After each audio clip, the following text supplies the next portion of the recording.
Good morning, everybody. This is a new colloquia organized by the Instituto de Astrofísica de Andalucía in Granada, in Spain, under the project Severo Ochoa. And today we will have the talk by Dr.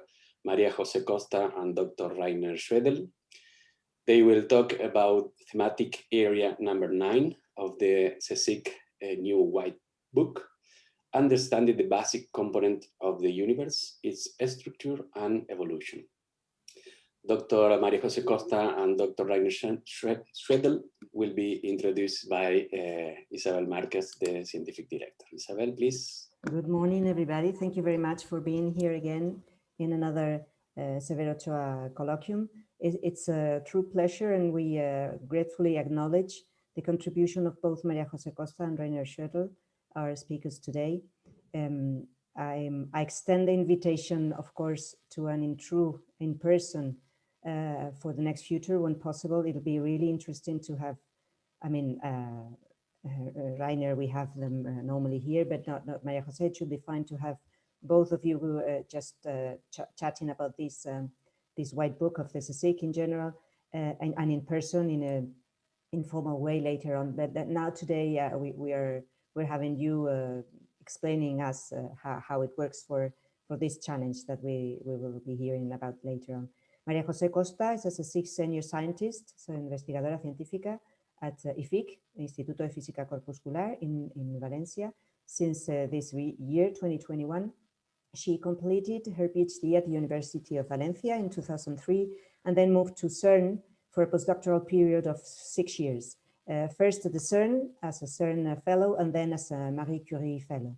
She became then a CSIC scientist in 2008 at IFIC, where she has served as a deputy director as well as member of its Severo Ochoa scientific committee during the 2015-2019. Her field of research is that of experimental particle physics at high energy colliders, participating in the previous Lepton Collider and the current LHC Hadron Collider at CERN. At LEP, she contributed to measurements probing the quantum chromodynamics, the QCD theory of strong interactions. She joined the ATLAS experiment of the LHC in 1997 to first contribute to the design and construction of the silicon strip tracker detector. Being based at CERN, she then played a major role in the readiness of the experiment for the LHC startup, as well as in the first data-taking operations, coordinating the commissioning of the reconstruction software. Her main impact to the LHC physics results has been in the top quark sector, ranging from precise measurements of its properties to direct researchers for new physics, acting at ATLAS top physics convener and coordinator of the LHC top working group at CERN. She is now deputy project leader of the ATLAS group at IFIC, participating in the sector detector operation and its physics exploitation. On the other hand, Dr. Rainer Schödel is also a CSIC senior scientist in this year at the IAA, a colleague of us, of ours. Rainer got his diploma in geophysics in 2000 and defended his PhD in natural sciences in 2004 under the supervision of Rainer Genzel at Max Planck Institute of Extraterrestrial Physics, the University of Munich. So Dr. Genzel, that you know, obtained the Nobel Prize in Physics in 2020. From 2004 to 2007, she worked as a postdoctoral researcher with Andreas Eckert in the University of Cologne. And in 2008, he got a Ramon y Cajal Fellowship at the IAA. In 2013, he got an ERC Consolidator grant, and then a permanent position at the IAA in 2017. He has supervised 3 PhD theses, and he is currently supervising 2 more predoctoral researchers. He's member of our scientific committee at the IAA of the Severo Ochoa projects in 2018. His research is mainly focused on the nucleus of our own galaxy, the Milky Way, especially in the determination of star formation histories of the stars in this region, and also the kinematics of the central stars that allowed to measure the mass of a supermassive black hole in the Milky Way, collaborating, as I've already said, with Rainer Genzel and Andrea Guest, both sharing the Nobel Prize in Physics in 2020. He's an expert in the high angular resolution infrared techniques required to study such an absorbed, uncrowded region, the galactic nucleus, which is in fact the name of his ERC consolidated project.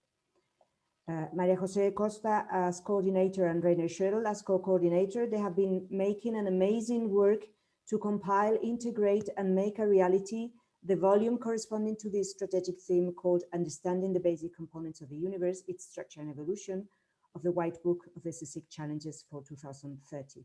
So welcome, María José and Rainer, and thank you very much for accepting our invitation, and the board is yours.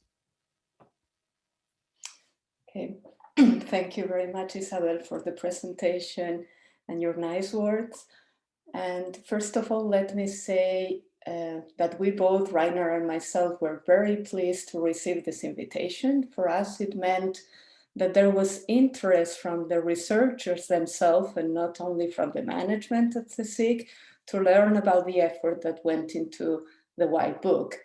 So of course it would have been a pleasure to profit this seminar, to visit your institute and meet you all in person. But nevertheless, it's an honor for us to be here representing the whole community that is behind this strategic theme of the CSIC, which, as you know, is called Understanding the Basic Components of the Universe, Its Structure and Evolution. So let me share the slides. I hope you can see them. Okay. Can you see them? Maybe confirm that everything is fine? Yeah, we can see it. Okay, good. Thank you. Okay, so as you know, this initiative of the White Book started about 2 years ago in a huge meeting organized at Madrid where all researchers were invited. And the goal was to collect in a White Book a list of scientific challenges grouped under strategic themes, and they would then be prioritized and resources would be allocated. What this really means is that the CSIC strategic plans are going to be built taking into account these challenges. And for example, there would be permanent positions allocated to the challenges. And then all these priorities would be revised every 4 years in line with the updates of the CSIC strategic plans. So every challenge had to meet some requirements. So basically, they had to be important at international level, and CSIC could play an important role. Well, they had to be multidisciplinary as well, and CSIC should play an important role via the collaboration of different researchers from different institutes across different fields.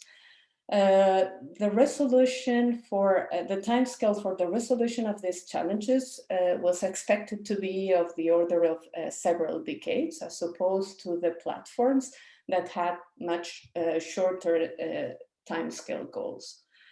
So at the end, 14 strategic themes were identified to put CSIC in front of the cutting-edge multidisciplinary research in Spain. And as Isabel mentioned, so here you have the full list, and Rainer and myself were asked to coordinate the scientific theme number 9, which aims at exploring the universe from its basic components to the largest scales of the cosmos, in order to find, with the aim of finding the fundamental laws in nature. So after many discussions in which many of you participated, we identified a list of 10 challenges that address fundamental questions in physics that are fully aligned with the European strategies and where CSIC has an important weight in a worldwide effort that you know very well. So for that, we need to push technology to the limit and design and build a large variety of experiments that require us a long time scales. And we also need very complex theoretical calculations that also have to go together with mathematical developments. So these are really multidisciplinary challenges that require the participation of researchers as well as engineers, technicians across different fields: particle physics, astroparticle cosmology, astrophysics, nuclear molecular material science, microelectronics, and mathematics, as it is well reflected in the 13 institutes that participate in this strategic theme that you can see here. Okay, oops, sorry, not. Okay, there we go. Okay, so the standard model represents our best understanding that we have of the fundamental components of matter and their interactions.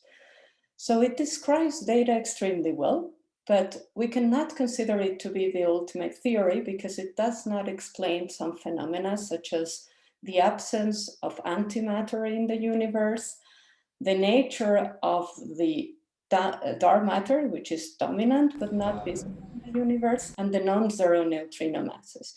It also does not include the gravitational interactions. So the discovery of the Higgs boson, the ultimate piece of the standard model, as well as, oops, I'm having some problems. Okay, I don't know if you can see them also.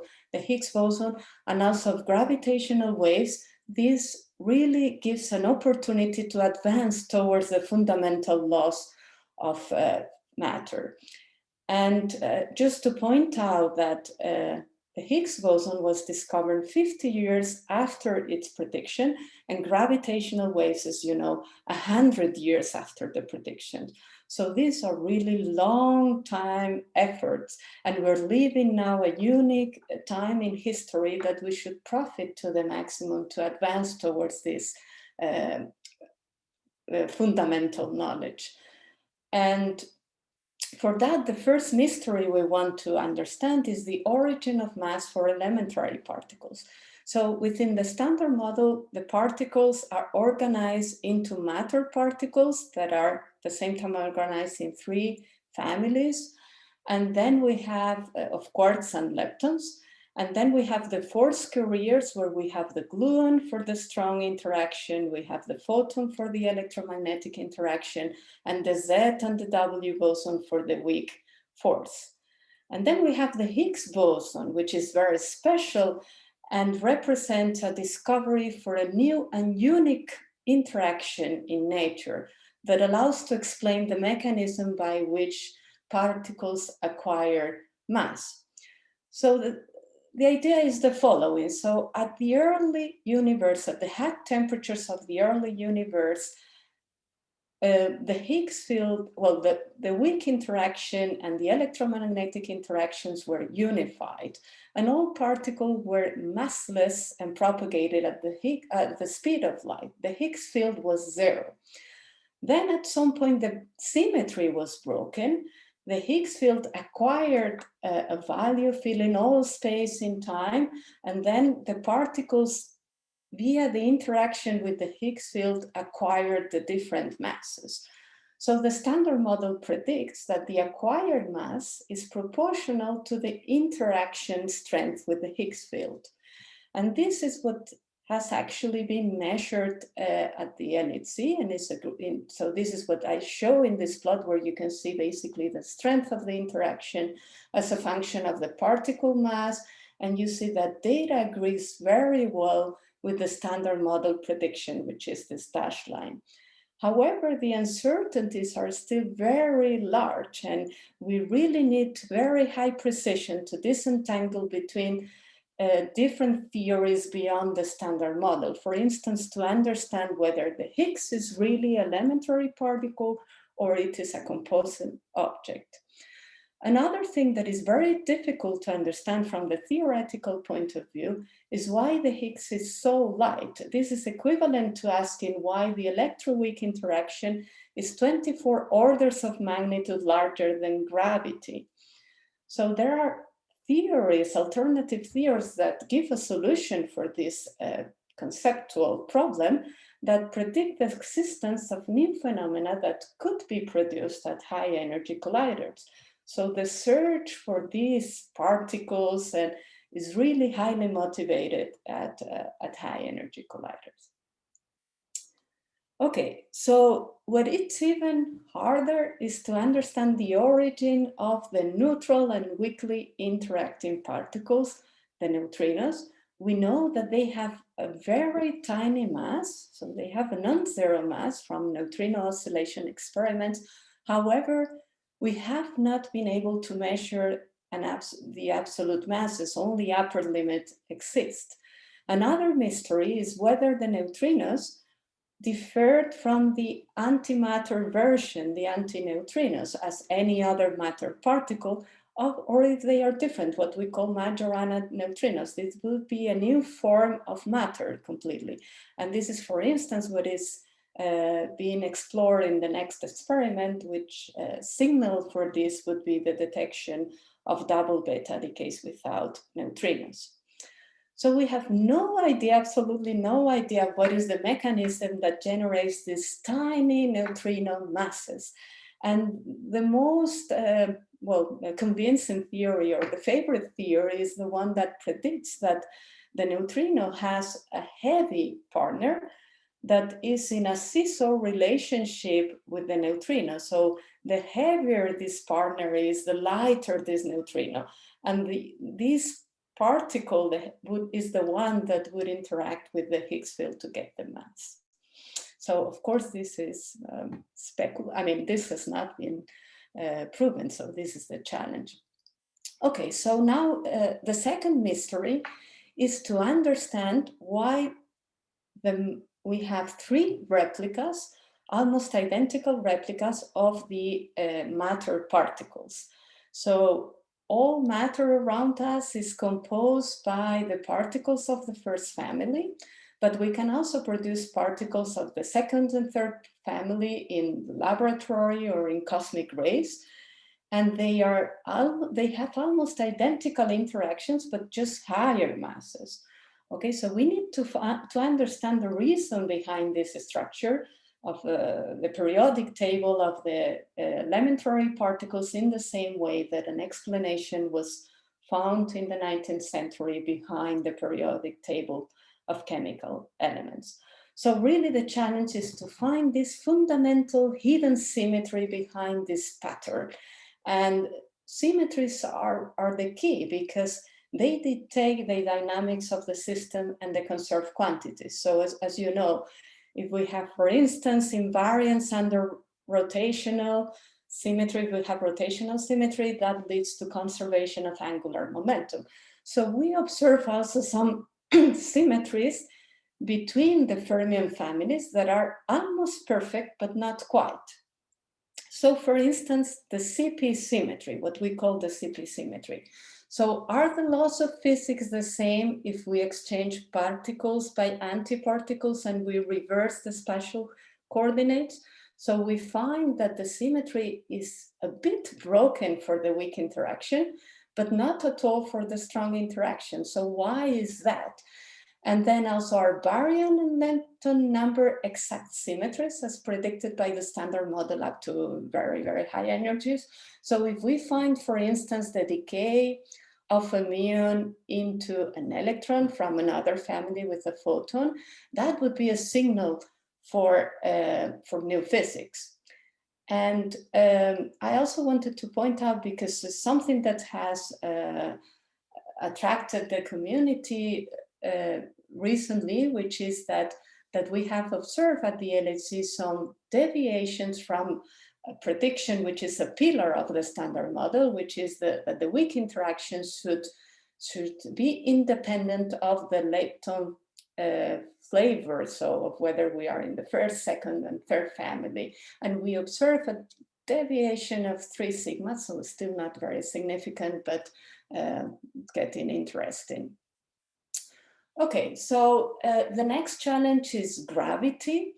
So as you know, we have to describe all interactions in the universe. We have 2 beautiful and extremely precise theories. On one hand, we have general relativity to describe the gravitational interaction at large scales via the curvature of space-time. And then we have the standard model, which describes all other interactions at the subatomic scale.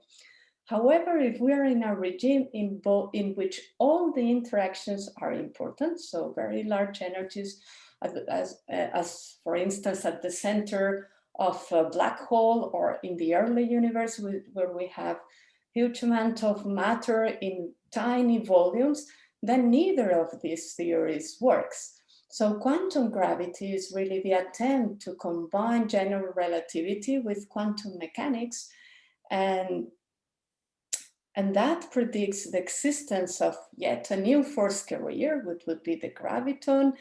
And the problem is that due to the different nature of gravity, when one tries to do calculations, mathematical calculations with quantum effects, one gets infinities that are really difficult to get rid of. And this is the challenge, right? And various approaches are being attempted, like string theory or loop quantum gravities, where CSIC is deeply involved.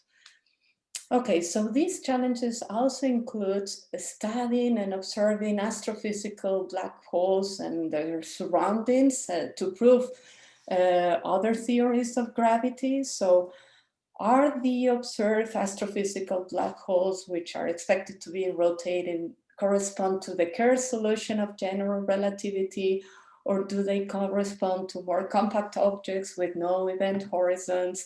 You know about this much more than I do, but this is, and then could modified theory of gravities account for the dark matter and dark energy? This is very related with another challenge we have, you see, which is number 4. But what is true is that for gravity, we are living an exceptional moment, thanks to the detection of gravitational waves and the first images and visualization of a black hole. This is really, we are in a period in which theory starts meeting observations, and there's much to learn in the future with the next experiments. Okay, so the next challenge is called solving quantum chromodynamics. So QCD is the theory that describes the strong interaction between quarks and gluons that are confined into protons and neutrons. So QCD is a quantum field theory. However, finding an analytical solution of QCD is a key challenge for both physics and mathematics. So to predict something as simple as the mass of the proton is extremely challenging. If one looks at the mass of its constituents, the quarks that constitute the proton, and adds it up, it only accounts for less than 1% of the total mass of the proton. Most of it is the strong interaction field energy. So QCD acts between quarks, and as opposed to all the other interactions, as the quarks are farther separated, so we're here, then the strength of the interaction actually increases rather than decreases. And this is what leads to confinement of quarks into hadrons. While if we go to high energies, so meaning shorter distances between quarks, then we have that the strength of the interaction asymptotically decreases, leading to what it's called asymptotic freedom. So depending in which energy regime we're at, also CSIC is working on improving on how to solve QCD. So various different approaches are followed in each case. So the impact of solving QCD is really it's an impact on particle physics, but also nuclear physics, astrophysics, and cosmology. So for particle physics, it's probably clear. For instance, at the LHC, we have collisions of protons. So it's clear that many of our measurements are going to be dominated by the understanding of QCD. But maybe it isn't that obvious. If it's also very important if we want to understand matter in extreme environments, such as high temperature, as we have in the early universe, we had, or high densities, as we have at the core of neutron stars. So if one is in an ordinary temperatures and density, we have that quarks are confined into hadrons. So then the strong interactions effects are not relevant at all, they are negligible. However, if we are in these extreme conditions, we have a sea of quarks and gluons. So then the effects of the strong interactions are really dominant, and solving QCD is going to be essential to understand matter in these extreme conditions, and also the expected phase transitions that are that haven't been proven. Okay, so now moving to what we call the fourth challenge, which is to understand the origin of the universe and its ultimate fate.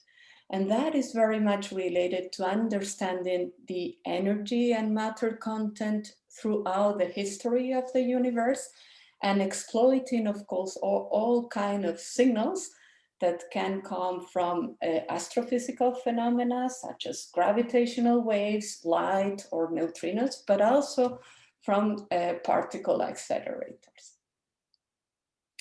Okay, so the best understanding here comes from what we call the standard model of cosmology, this lambda CDM model that is based on general relativity as the theory of gravity. So on this beautiful formula from Einstein, where we have the curvature and metric of space-time, which is related with the energy and matter content of the universe. So this theory describes data quite well. So the structure of the cosmic microwave background, or the accelerated expansion of our universe. And it's based on three major components. So the cosmological constant, which is associated to dark energy, and that dominates the energy content of the universe, 68%.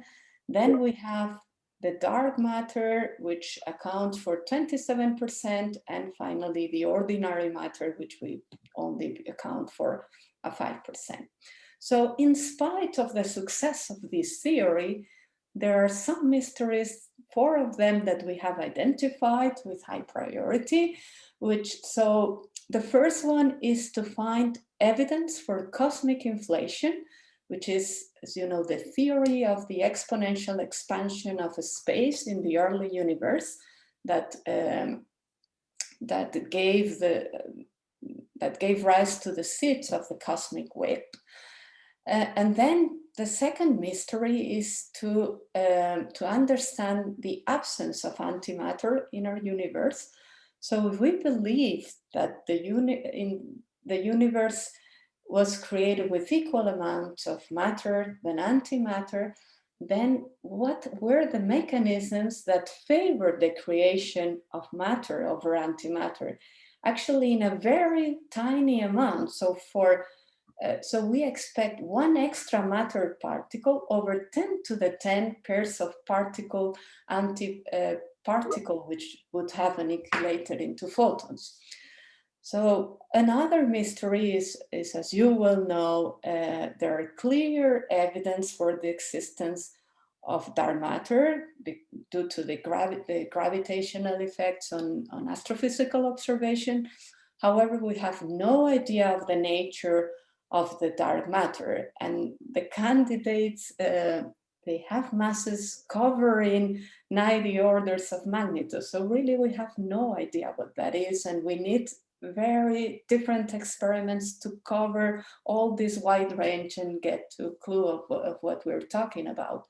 We also don't know at all the nature of the dark energy, which was introduced to explain the accelerated expansion of the universe. And it could be the cosmological constant, so an energy density constant in time and homogeneously in space, or it could be some fields with varying energy densities or modification of general relativity.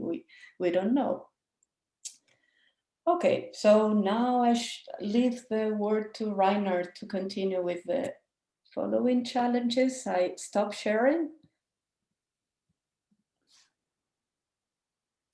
Okay, so let's try this. So thank you very much, Maria Jose. Thank you, Isabel, for the introduction at the beginning. So here is now, let's see, it should be okay now. So I will take over now with a few topics. I have the easy part because I have to explain mostly astronomy to astronomers. So it's mostly astronomy to mostly astronomical people who listen in. So that's an easier task. I'm afraid it will not be as exciting as what Maria Jose has given a talk, because basically there's just too much stuff in there. And unfortunately, I cannot go much beyond the lists of what we actually have identified as important topics in this. The whole process of the white book, recently somebody mentioned to me again some citation from Bismarck about politics and making sausages, and then in the end it tastes well, but you don't want what goes in there. And then also our white book is a bit of a sausage. Basically you press, there's lots of different interesting stuff that you then try to serve, that all is equally important, and you have to then serve a well-balanced book and thematics. So let's dive in there. So let's go over with challenge 5. Now this is the formation and evolution of galaxies and large structures. So this is really connected now with what Maria Jose has just been talking about, the origin and evolution of the universe. So basically this is all about, why does the universe look the way it does? And this concerns mostly large structures. This is on the one hand the entire cosmic web, so the sponge-like structure that we observe now with the galaxies and the voids. We see most of the cosmos is huge voids, and in between we have walls and filaments filled by galaxies, clusters and superclusters, where then at the knots of this cosmic web we form the most massive galaxies. And this is, of course, is intimately related, and this is why it's in the same challenge, to the growth and evolution of galaxies. That is, of course, a highly nonlinear process depending on where you are in the universe. Down here, you see the classic tuning fork image of the Hubble sequence of galaxies, from ellipticals to spirals to barred spirals and irregulars. And, oh, now here we go. And being the challenge it is, it's highly related. We've already mentioned the challenge 4, origin and fate of the universe. Also, we have challenge 6 that I will mention, understanding the cycle of matter in the universe, that plays into this challenge 5. Gravity, of course, is inseparably linked to the evolution of the cosmos and its structures. New instrumentation and techniques, of course. And also understanding matter and radiation under extreme conditions. For example, what happens with supermassive black holes in this picture? Where do they grow? How do they affect their environment? In this challenge, as I said, it's a pity we can't go into this, and I really think we should actually, we've been mentioning that, Maria Jose and me, maybe encourage some kind of seminar series where we have a seminar about each one of our 10 challenges to be able to give a bit more details and discuss the really interesting questions a bit more in detail. So here I have this listing, what are the masses and size of dark matter halos and galaxy cluster structure at all scales. Then of course, cosmic dawn, we know that the very first stars cannot have been the same as the stars that we observe now in the universe. There was no metal, there was just helium and hydrogen, a tiny bit of lithium. So these first stars are expected to have been hundreds of solar masses heavy. They had extremely short lives and extremely rapidly, basically in the blink of an eye, they enriched the cosmos with metals. They created dust, and they are good candidates for being responsible for the first seed black holes of a few hundred solar masses, perhaps, that then could evolve into supermassive black holes. How did chemical evolution proceed and influence all of this? As I said already, once you have metals, you can cool down gas, you can compactify gas much easier. How did galaxies assemble and evolve? A highly nonlinear process. Again, you have gas flowing in, you have gas flowing out, you have supermassive black holes with their jets, you have supernovas exploding to the hundreds in closed spaces early in the universe. All of this is, you have galaxy mergers, so all of this is highly nonlinear. Of course, the origin and growth history of massive black holes, gas inflows, outflows, we mentioned that. Then the feedback with the environment, And finally, also, and this is kind of still up to date because of the success of the Gaia satellite. So what can we learn from laboratories in the local universe? So we have the Milky Way, large Magellanic Clouds, a few nearby galaxies where we can really look at in detail what's happening, and we can pick them apart and do this cosmic archaeology, basically. The next thing is, this is getting now into really nitty-picky, grainy things. That's the understanding of the cycle of matter in the universe. We are all subject to the cycle of matter, so we all are sitting here thanks to the cycle of matter. Our atoms in our bodies have been, most of them have been inside stars before. So we have gas that forms stars and planets, and we have two cycles here. So we have the cycle of the low mass stars that evolve slowly, have the planetary system, and devolve like half of their mass back to the universe, and the rest ends up in a white dwarf.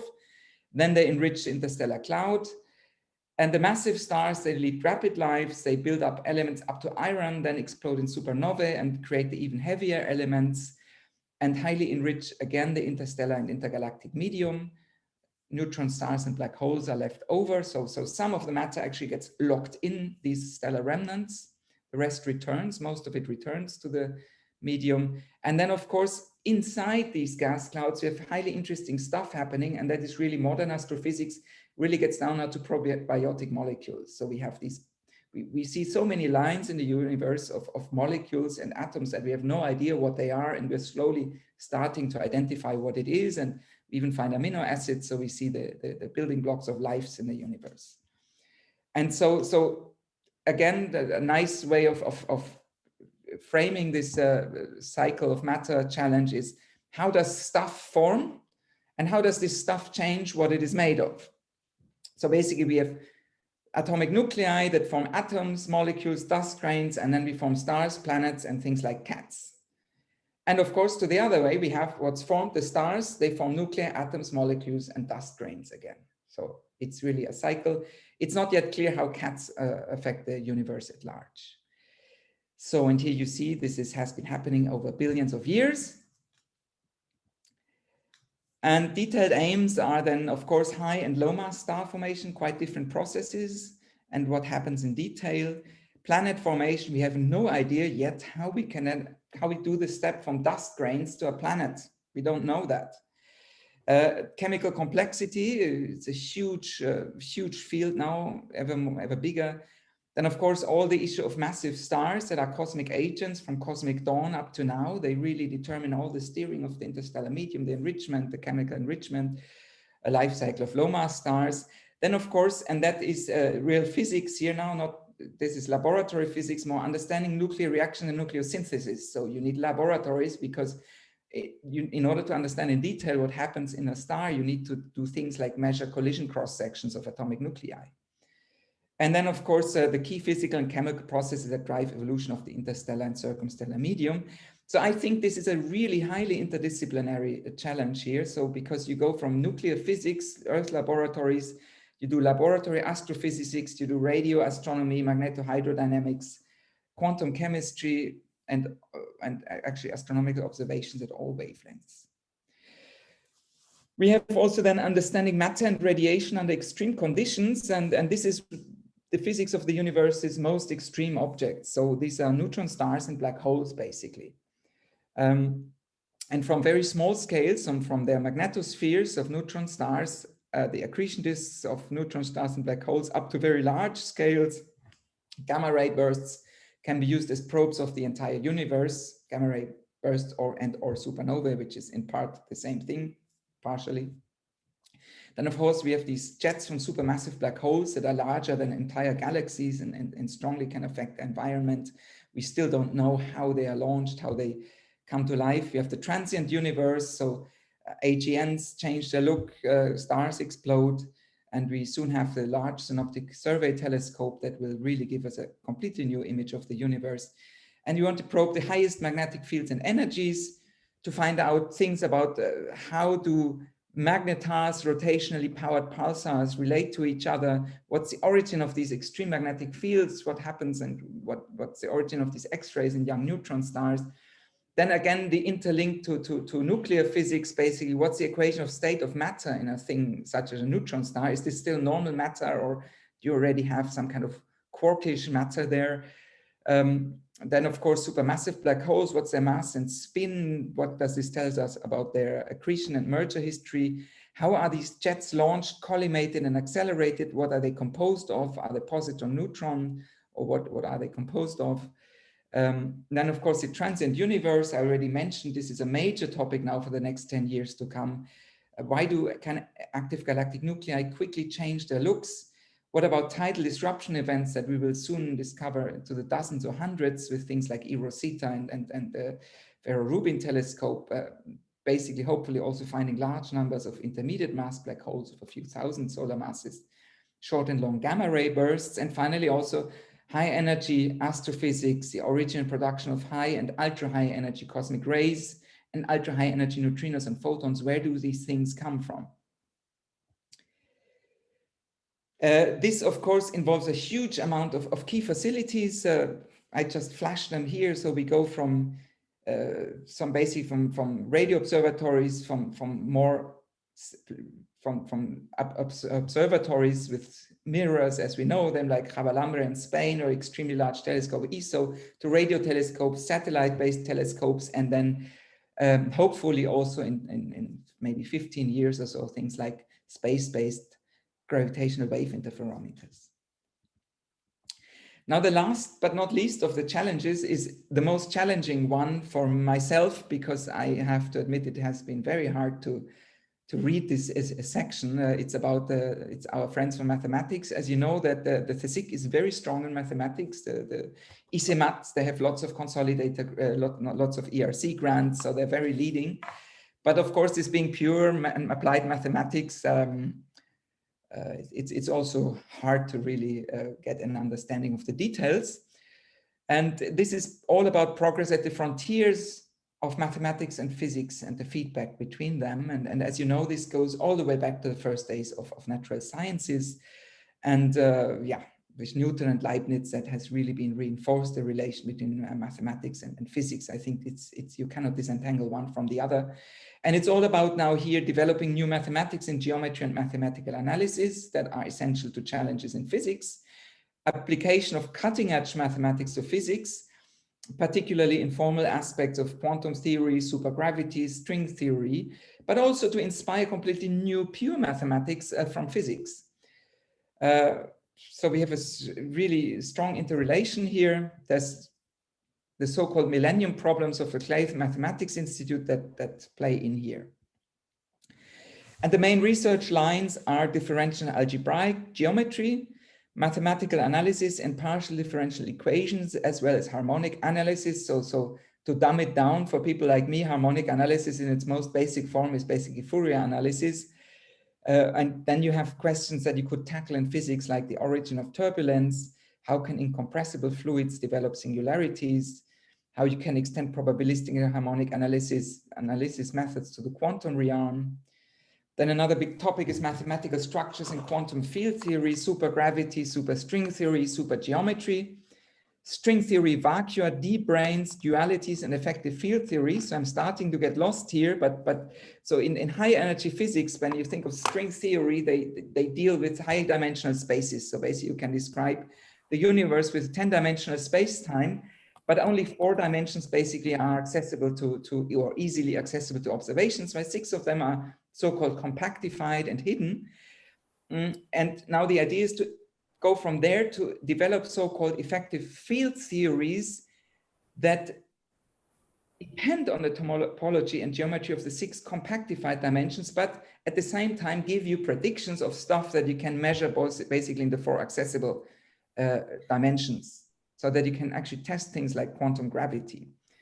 And at the heart of this is a thing called swampland programs. For swampland, you try to stay on dry land and not fall into a swamp, so you don't want to get hung up on wrong ideas. So basically, the swampland program is to kind of test out the field and find those effective field theories that you can construct and that make sense. They must be self-consistent, of course, and you must also be able to couple them to quantum field theories and quantum gravity and be able to create testable predictions, and you try to eliminate those ones where you find inconsistencies. And finally, this is going to be huge in the next 2 decades. Of course, there's the entire field of quantum computation, quantum information. So that's challenge 9. I'm finished with my part. I will give back to María José now.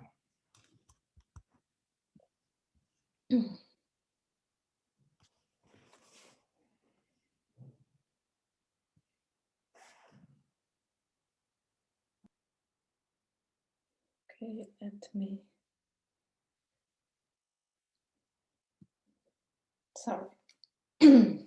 So I continue with challenge 8. Yeah, can you confirm you can see the slides fine? Yeah. Yes. Guess that's okay. So, okay, so the next challenge, of course, in order to resolve all these physics related challenges, we also need, in addition to mathematics, as Rainer was mentioning, we also need a strong support to instrumental development. So not only covering the sensors themselves, but also readout electronics, data acquisition system, filtering in real time, making use of machine learning techniques, etc. So those developments will be the ones that will lead to the technological revolutions that can open the door to future discoveries, and that will certainly have an impact on society. So examples of such revolutions in the past were the invention of CCDs for astronomy or silicon vertex detector for particle physics. Okay, so if we want CSIC to play an important role in the coming resolutions, it's clear that we should not only focus that, of course, it's the important part on the current and future experiments commitments, but we should also account for a small fraction of this effort that would also go into what we call blue sky R&D research. Okay, so the CSIC groups are very active in many international projects. So building and designing experiments that very different. So going from space telescopes, as Rainer discussed, to particle accelerator experiments, or underground facilities, underwater even. And here you see a very nice diagram that was created by the coordinators of this challenge, where you see the different institutes that are participating and their involvement in the different experiments in green. So you see that several institutes are contributing to the same experiment. So we have to exploit these synergies also between technological centers and basic research centers. Okay, so as we said, I mean, these experiments, the timeline for the current and future experiments in which we are already committed at CSIC covers the next 2 decades. So we have experiments that start operation from now until 2040. So, and this means that we require strong support, but also continuous during a long effort. So you see how long it takes to do the preparation RRD in yellow, and then the time it takes to construct these experiments in green, and then the physics exploitation, which is also expected to last several decades. Okay, so we don't have time to go, I mean, well, also to point out, but of course, that this is expected because complex technologies really require long R&D programs and also very costly ones. So, okay, so if you go to the white book, you'll also see a lot of technological challenges that were identified where the CSIC has the expertise and could have an important impact in the next years. So this was, so we went through all the 10 challenges, and this is just meant to be the summary. So 10 challenges have been identified, exploiting the diverse and complementary expertise that we have at CSIC in different disciplines. and where Thematic already has an international recognized leadership to contribute to their resolution in their next decades. So thanks to the information we got from all of you, we counted around 500 researchers just focusing on permanent or tenured staff belonging to 13 different Thematic institutes that were active in activities related to these challenges. So we hope that this effort does not end with the book itself.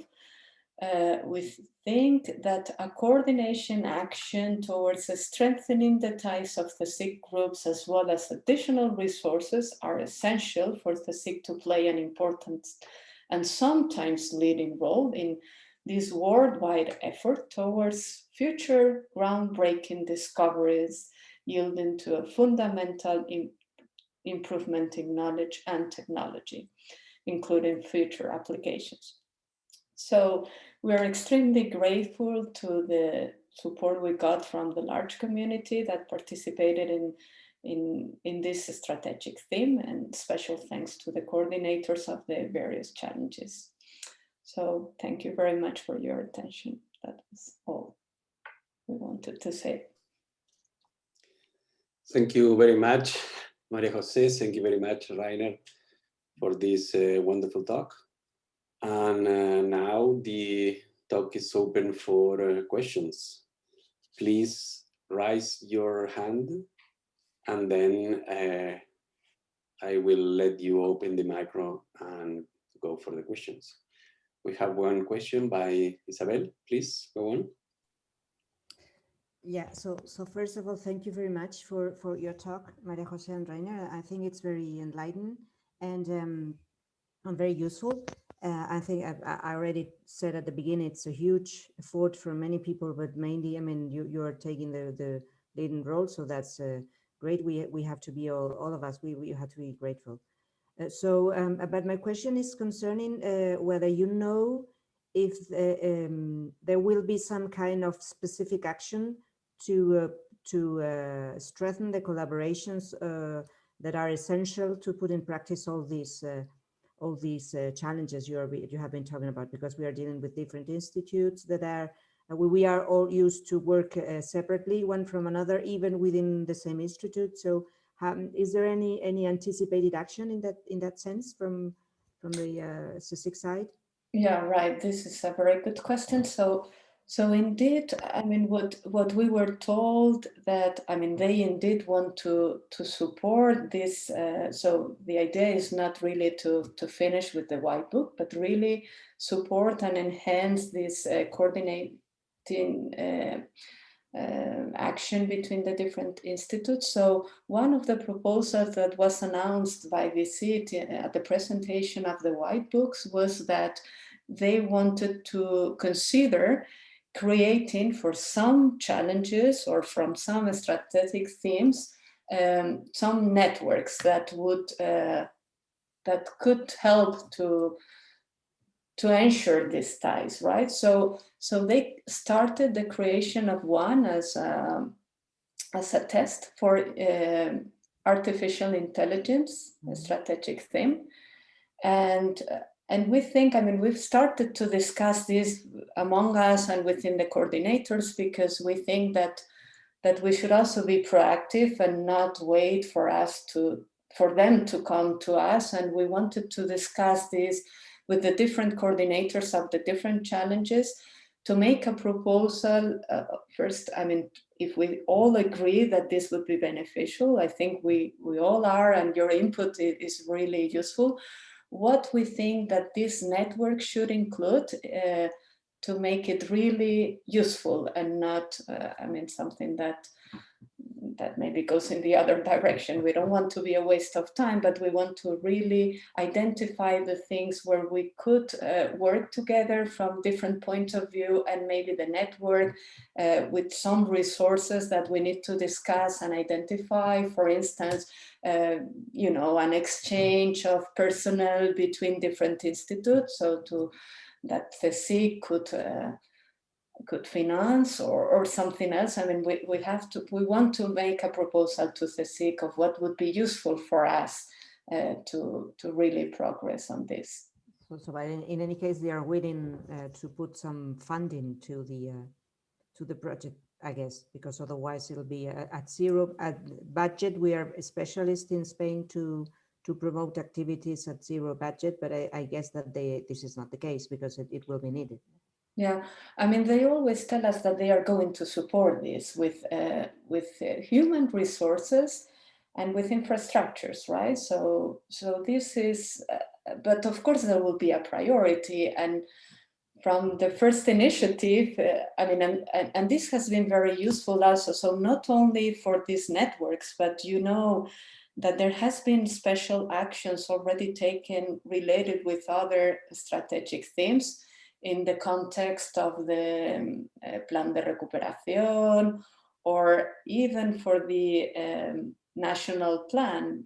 You know, I think this was not so I'm quite optimistic, and I think this effort was not at all a waste of time, because this information has been used by CSIC to make arguments for the, you know, for the national scientific plan, Plan Estatal, that we have now aligned, which is very well aligned with this strategic theme, I think. And this, I think, is not a coincidence. It's something, some information that we have provided the management so that they can make use of it to, whenever there's an opportunity, ask for some money to the ministry, apart from the money itself from CSIC that can come to us in the form of these networks that I was suggesting. No, I think it's. I mean, I like the initiative. Of course, it's what modern countries do since many years ago. So that's I think that's the thing to do, and I hope it'll be useful. And I again say thank to you all, because I think it could have been impossible with people coordinated these actions. There are many people. We were many people trying to help that, but the coordination is an absolute need, and you did a fantastic, and are doing still a fantastic work. So thanks. Yeah, thank you. I think it was a pleasure, and we learned, both Rainer and myself, a lot about what it's being done at CSIC, and I think this is very useful. And we needed that. I think we need to talk more to each other, and that's probably a way to move forward better. Thanks. Thank you, Isabel. And then we have another question by Anchon. Please go on.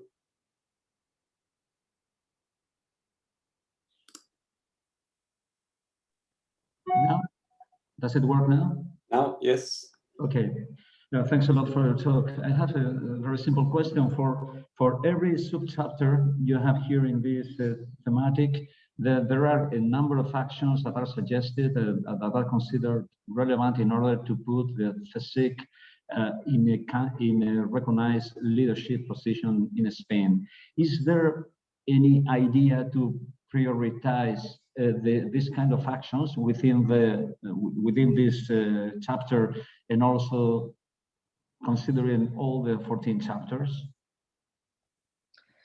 Yeah, so unfortunately, we're not involved in this prioritization. So you mean prioritizing the challenges itself, and also, I think what we identified were not really the chapter. Not really the chapters within this chapter 9.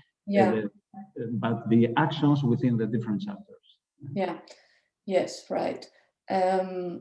Yeah, so there's one thing that we also managed to do in this white book, what I think was useful, that was identify a list of things that were useful in general for all these challenges. So for instance, there was the need, all of them, for, technological positions, for instance. This is considered essential because in a career for this, and we made a list of things that for us are of very high priority. We didn't order them in priority. Maybe we should do this.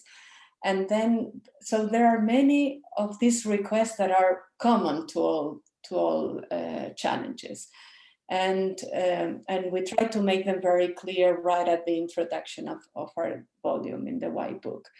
Then, of course, challenge has different requests, but yeah, we didn't order them in a list of priority because we also understood, I don't know, this was very complicated also in the short time scale that we had to make this exercise.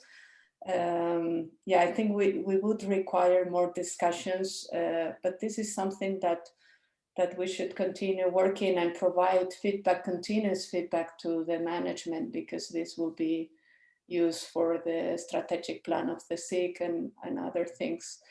And yeah, we would like to be involved and try to do it. Okay, thanks. I understand that it's very difficult. Yeah, because essentially, I mean, CSIC is not the only actor in many of these projects also. In that sense, is within CSIC is difficult, but then considering all the actors is still more difficult. It's clear. Yeah, I think there was just not enough time to have a proper discussion of how to prioritize things, right? Because it wouldn't be okay if only the coordinators were deciding, yeah, what is the experiment with higher priority, for instance. We don't want to do that at all. And there was for sure not enough time to have the full community discussing what, yeah, something that is agreed and what would be the way to go and prioritize things. Excellent. And thanks for your work and your talk. You're welcome. Thank you very much, Anton. Do we have another question for Rainer and Maria Jose? Maybe as a remark, I think Maria Jose already said it. Possibly, I mean, so Maria Jose is really the person that leads with enthusiasm here. I've been sometimes more the skeptical player, but there's something. Sorry, who muted me? There's something very important here, and that is that this has brought the institutes together for the first time, and basically the idea is that at least, at the very least that we can do is that the institutes and different research groups start talking to each other more within the CSIC, and that by itself is already added value of this exercise. Yeah, I think we have to learn how to talk in a collaborative instead of a competitive way, which the competitive way we already had it from the proposals to financial support and whatever, but we have to learn how to do it collaboratively. And I think it's a good start. Yeah. Of course, that it's always funding dependent. Of course, I always say when there's few funds, we all fight for survival, and then when there's a bit more funds and cooperation becomes a bit easier when it's not live or die. Yeah.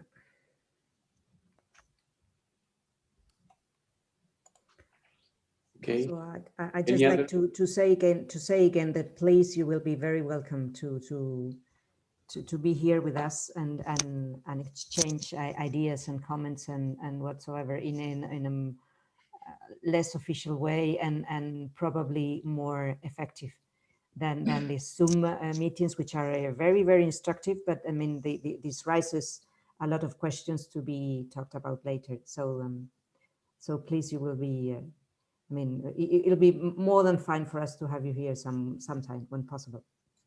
Okay, thank you very much. Yeah, we should consider organizing some of these meetings that Rainer was proposing. Maybe that would be great.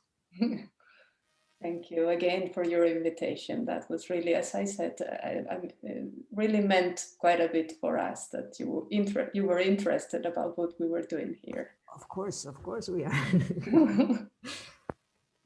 Okay. Okay, thank you very much, Maria Jose. Thank you very much, Rainer, for this wonderful talk. Thank you for the invitation.